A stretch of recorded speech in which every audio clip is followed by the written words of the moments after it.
Høyre har utålmodig ventet på petroleumsmeldingen, for denne næringen har større betydning enn noe annen næring har for utviklingen av Norge. Like viktig som olje- og gassnæringen selv er den omfattende leverandørindustrien som har vokst frem i kjølvannet av næringen, og som representerer en betydelig eksportverdi. Næringens betydning for vekst og velferd for nye generasjoner er udiskutabel. Det betyr at vi må holde fremdrift i arbeidet for konsekvensutredning og leteboring i nye, lovende områder, men underlagt vilkår som gjør at vi ikke går på akkord med helse, miljø og sikkerhet. Erfaringer fra 4 tiår med lete- og produksjonsvirksomhet i norske havområder har vist at næringen har hatt evne til å tilpasse seg stadig nye krav til helse, sikkerhet og miljø.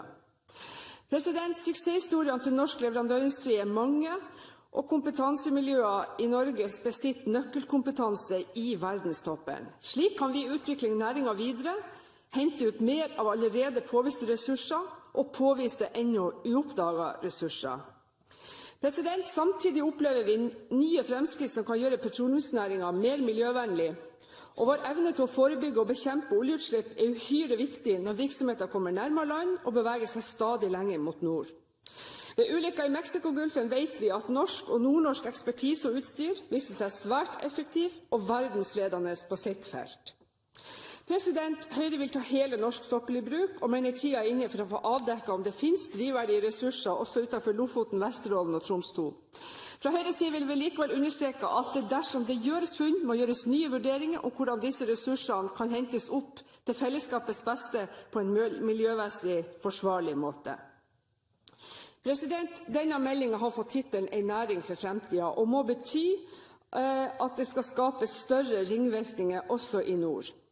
I et nordområdeperspektiv vil samlokalisering av nye driftsorganisasjoner til eksisterende driftsmiljøer for Norne ved Statoils Harstad-kontor være ett viktig steg for å styrke oljemiljøet i Nord-Norge.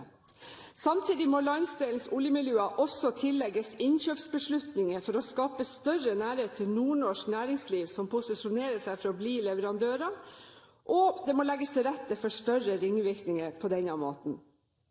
Og så må staten gå foran med et godt eksempel ved å skape ringvirkninger, ved å styrke Oljedirektoratet og bidra til tilstedeværelse også av Petroleumstilsynet i Harstad, der Oljedirektoratet i dag har en avdeling.